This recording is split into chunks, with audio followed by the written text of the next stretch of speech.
Cerita ini tuh melanjutkan cerita yang kemarin. Jadi kemarin setelah saya menemui suara mirip mak lampir sampai saya linglung. Kemudian ada yang menggosok punggung saya ketika mandi di kolam mandi di pesantren itu.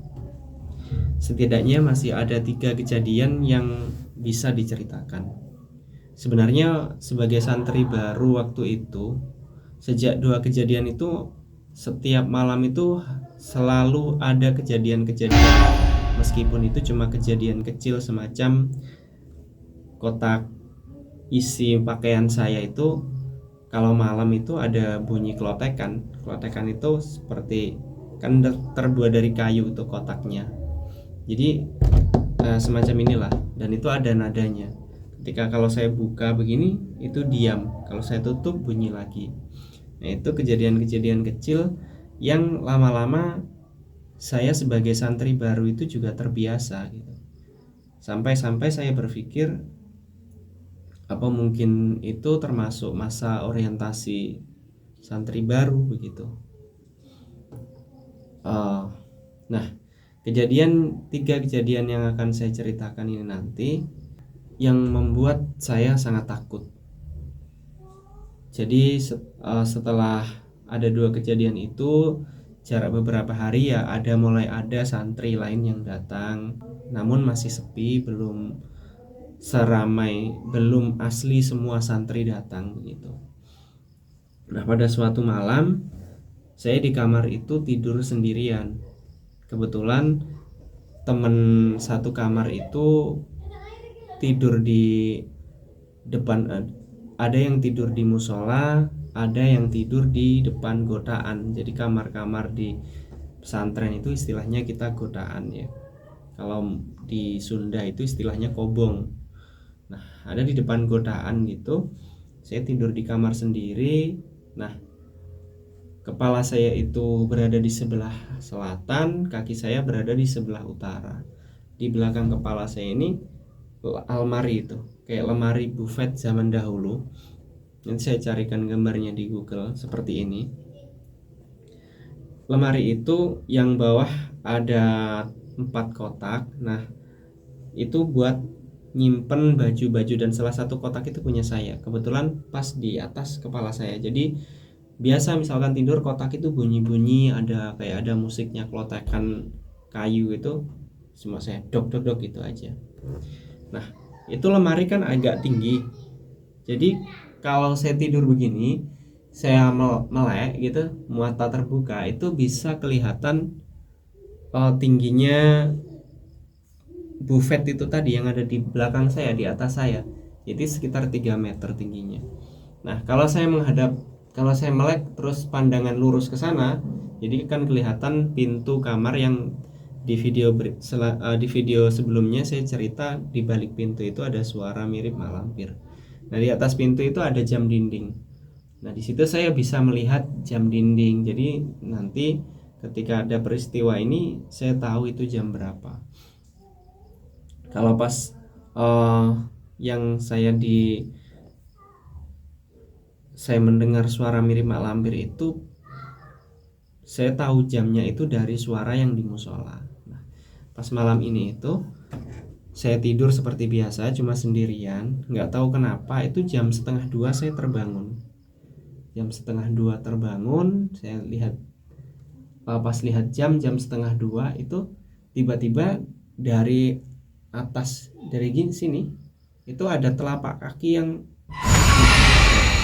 kayak orang yang lagi santai, kakinya ada yang satu turun, ongkang-ongkang kalau bahasa Jawa sih, ongkang-ongkang kakinya gini, dan di bawahnya ini muka saya gitu.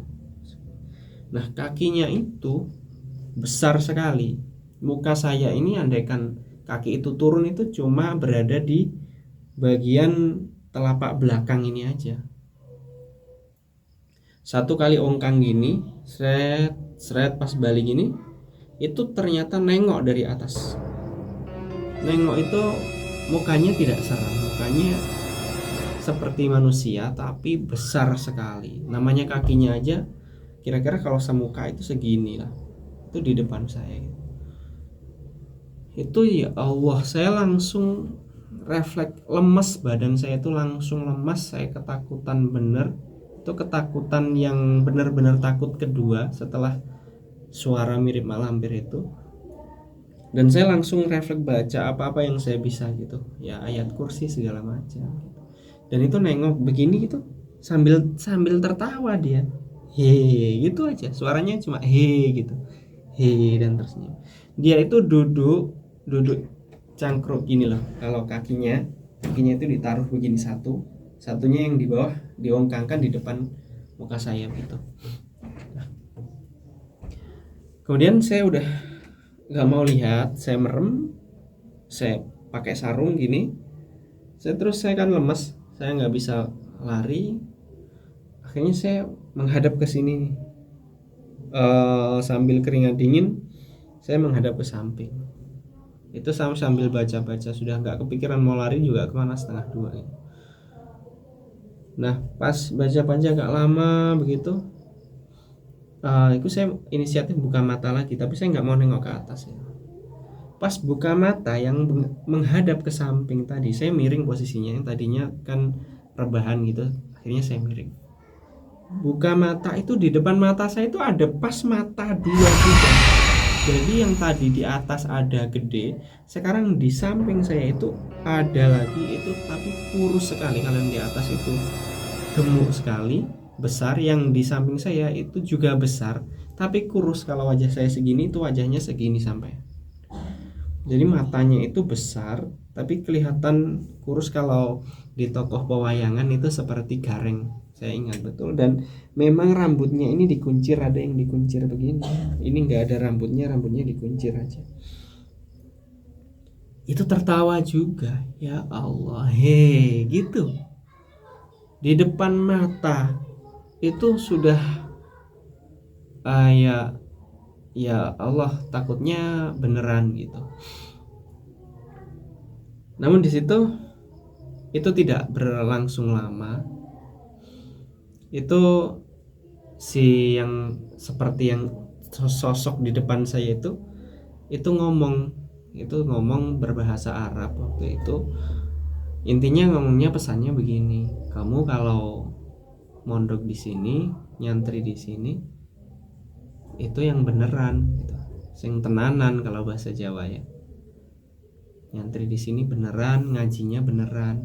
Sudah, cuma begitu saja. Sosok itu kemudian hilang gitu aja. Udah, saya kayak nggak ada apa-apa gitu. Di atas juga nggak ada apa-apa. Namun ya namanya ini saya masih takut banget waktu itu, dan nggak ada orang lagi di dalam kamar. Itu kejadian yang pertama. Kemudian besoknya nggak ada kejadian-kejadian kecil.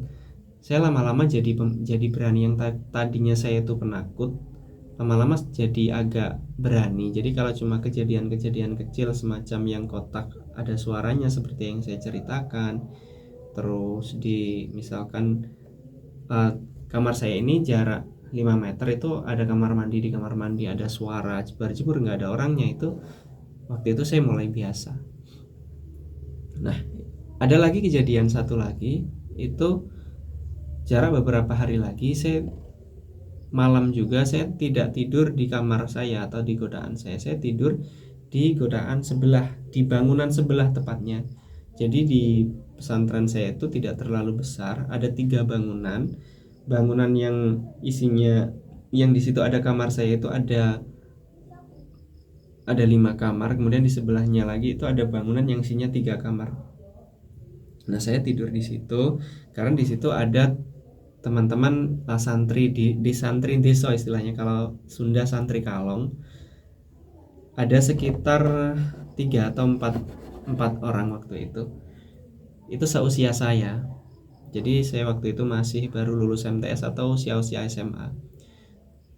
Ya, saya kan kenal teman baru gitu, kita mau tidur kan rebahan, namanya cowok-cowok ya, cowok-cowok santri putra itu tidur rebahan, ya kita ngobrolnya yang diobrolin cewek begitu. Nah, di situ saya ingat banget, itu ruangan itu atau kamar itu ada jendelanya itu jendela kayu zaman dulu begini. bisa dibuka gini. Jadi kayak kupu-kupu gitu. Jendela kupu-kupu tapi terbuat dari kayu. Di situ waktu itu saya loh yang ngunci jendela itu pakai grendel lama itu. Saya kunci. Kemudian kita sudah rebahan, pintu ditutup, pintu nggak dikunci, cuma udah seret aja ditutup, ini dia nggak kebuka-buka. Nah, rebahan kita ngobrol cewek-cewek sampai akhirnya satu persatu tertidur. Nah, di teman sebelah saya persis itu mendengkur, ngorok gitu, ngorok. Saya agak jahil juga ya, saya pack gitu, saya tutup juga hidungnya begini, saya tapuk, apa istilahnya, saya tapuk begitu, pak gitu. Itu saya tutup hidungnya, kok ngoroknya nggak hilang, tetap ngorok seperti biasa. Dan akhirnya lama kelamaan itu seperti suara sound yang mendengung gitu, yang dengung. Soundnya berdengung semakin keras, kan saya bising ya, akhirnya saya noleh lah. Nah, posisi saya noleh itu di samping teman saya, dan di sana tembok sana itu yang jendela tadi saya tutup. Tadi jelas-jelas jendela itu saya kunci. Ketika saya noleh, jendela itu terbuka gini, brak, langsung nutup lagi, brak gitu. Dan itu ada suaranya, bukan nutup, itu ada suaranya. Ojo wedo anai, begitu. Jangan, apa ya istilahnya kalau bahasa Indonesia, jangan perempuan mulu begitu. Mungkin karena kita tadi habis bahas cewek-cewek gitu, nggak, saya nggak tahu. Nah, itu saya refleks bangun, saya cek itu jendela itu, dan ketika saya cek itu terkunci lagi, masih terkunci. Saya langsung lari ke pintu yang tertutup tapi tidak terkunci itu, saya dobrak pakai kaki itu, brak. Saya lari tunggang langgang. Nah, disinilah sampai di tengah jalan, di tengah saya lari itu saya bingung, karena waktu itu 1:30 pagi. Nah, 1:30 pagi itu pesantren saya itu jauh dari pemukiman penduduk yang ada sawah. Saya mau lari kemana? Saya nengok kanan, nggak ada apa-apa, ada sungai kecil. Saya nengok kiri, cuma ada pohon kelapa. Akhirnya saya bingung sendiri. Saya mau balik ke kamar tadi yang ada temannya, saya nggak berani. Sedangkan suasana di luar sepi, nggak ada orang. Semua teman-teman tidur. Saking takutnya, akhirnya saya memutuskan untuk pergi ke rumah Mbah Kiai atau ke rumah Kiai. Padahal sebagai santri itu dulu ya, santri zaman saya dulu itu ke Kiai itu sih nggak, nengok aja nggak berani. Kalau pas langsung berpapasan atau bertatapan sama Mbah Kiai. Tapi di situ waktu itu saya saking takutnya, saya inisiatif lari ke rumahnya Mbah Yai. Rumah Mbah Yai itu tidak terlalu jauh, kita cuma kita lewat pagar aja, pintu bisa terbuka di sana, dan ke rumah Mbah Yai atau ke dalamnya. Saya mau ngetok-ngetok itu, saya meminta tolong. Nah, saya larilah ke rumahnya Mbah Yai. Pas kelihatan rumah Mbah Yai itu ada emperan. Emperan itu apa bahasa Indonesianya ya? Nah, di emperan itu saya lihat ada satu santri atau teman saya yang sudah mau tidur begini, sudah sarung ditutup gini. Nah, kalau di pesantren saya waktu itu setiap malam biasanya ada piket jaga 3 orang minimal. 3 orang itu melek sampai pagi menjaga. Ada yang di dalam di rumahnya Mbah Yai, ada yang keliling begitu ya, menjaga dari pencurian atau apa segala macam. Saya ada yang jaga, ada yang masih melek gitu. Saya seneng waktu itu. Saya langsung lari ke emperan, saya bangunkan itu. Bang, atau Kang, ojo turu gitu. Bang, jangan tidur, saya temani gitu. Nah, teman saya yang waktu itu, ini teman dari Malang asalnya, sampai sekarang kita masih connect. Dia bangun, seneng dia karena waktu itu yang posisi piket itu sebenarnya ada 3 orang, tapi yang datang ke pesantren baru 1 orang itu. Akhirnya dia sendiri. bukan cani tenan tah, iya bahasa Malang, bukan cani temenan tah kayak gitu. Ya bang, itu kan saya, ayo wes wes gitu, ya kamu sini aja, saya buatkan kopi. Saya iya aja gitu, saya akhirnya di emperannya rumahnya Pak Yai atau Mbah Yai. Nah teman saya itu balik kembali ke pesantren, ke area pesantren, ke dapur untuk membuat kopi. Nah di emperannya Mbah Yai inilah ada kejadian lagi. Saya sudah itu agak lega, udah berani meskipun masih merinding, masih takut karena dalamnya Mbah Yai, rumahnya Mbah Yai itu depannya separuhnya ini itu ujung wilayah pesantren atau kelihatan depan musola apa sih? Musola itu di depannya ada apa namanya? Apa namanya lupa. Pokoknya depan musola, di sebelahnya itu sudah gelombang atau kolam ikan yang luas sekali lebar. Di sebelahnya sudah perkebunan. Jadi ya nengok ke kanan kebun, kita lihat agak lurus ke depan, agak ke kanan itu sudah kolam. Kita nengok ke kiri cuma bangunan-bangunan gelap, nggak ada orang. Nah, di depannya rumah Mbah Yai itu sebelah kiri itu ada tempat wudhu, tempatnya Mbah Yai wudhu.